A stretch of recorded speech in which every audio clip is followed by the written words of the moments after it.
দিয়ে না ভাত চলে না। মমতা বন্দ্যোপাধ্যায় দলের ভাত কাপড় বন্ধ হয়ে যাবে দেখে তারা মূল যে রোজগার কারখানা বন্ধ করেছেন।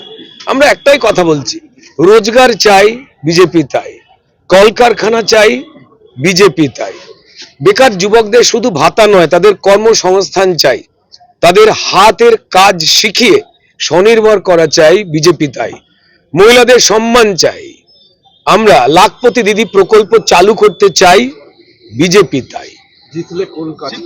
দেখুন, সবার আগে এই পুলিশ ক্রিমিনাল এবং এই প্রশাসনিক দপ্তরের যে আঁতাত, যা দিয়ে লুটটা চলছে সাধারণ মানুষের।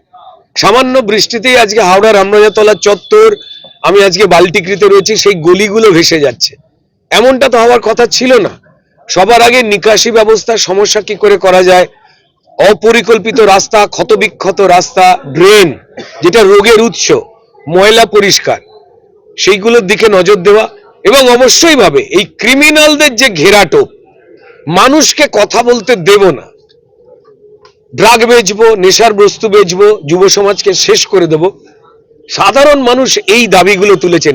এটা ভারতীয় জনতা পার্টির নিজস্ব দাবি বলে কিচ্ছু নেই।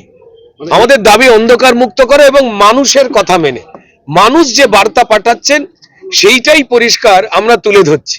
ভারতীয় জনতা পার্টি ক্রমাগত বড় এবং শক্তিশালী হয়েছে পশ্চিমবঙ্গের দল মত নির্বিশেষে যন্ত্রণায় থাকা মানুষের আশীর্বাদে এবং ভরসায়।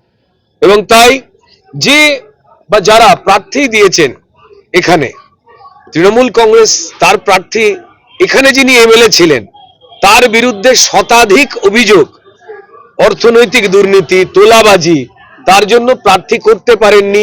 তাদের এই শিবপুরের যিনি এমএলএ ছিলেন তাকে পালাতে হয়েছে, দল তাকে তাড়িয়ে বেঁচেছে।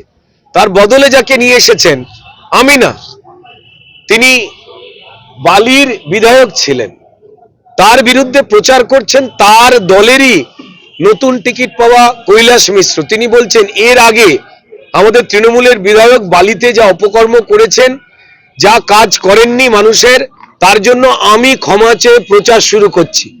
তো তাহলে যিনি একটা বিধানসভাকে ডুবিয়ে এসেছেন, তার পাশের বিধানসভা শিবপুর কি সে খবর জানে না? শিবপুরের মানুষ জানে না? তো তাই তারা ভারতীয় জনতা পার্টিকে ভোট দেবেন। আর দ্বিতীয় জায়গা হচ্ছে, বামেদের যে প্রার্থী রয়েছে সেই নিয়ে বামেদের মধ্যেই মতানৈক্য। তারা জানেন যে বামের এই যে ভোট, সিপিএম বিরোধিতা করছে ফরওয়ার্ড ব্লকের যিনি প্রার্থী রয়েছেন, এবং তার সঙ্গে সঙ্গে বামেদের ভোট দেওয়া মানে কেন্দ্রে যে এই তৃণমূল, বাম এবং কংগ্রেসের জোট, সেই জোটকে ভোট দিয়ে তৃণমূলের আবার চুরি জোচ্চুরি যাতে হতে পারে সেই বন্দোবস্ত করে দেওয়া। তাই বামেদেরও কেউ ভোট দিতে চাইছে না। তারা চাইছেন ভারতবর্ষের অন্যান্য রাজ্যের মতো পশ্চিমবঙ্গে একবার ভারতীয় জনতা পার্টির সরকারটা আনতে। আমাদের দৃঢ় বিশ্বাস রয়েছেন যারা আলোর পক্ষে, যারা অন্ধকার বা অশুভের পক্ষে নয়, সেই মানুষেরা তারা অবশ্যই দল মত ভুলে ভারতীয় জনতা পার্টির উপরই আস্থা রাখবেন শীঘ্রই।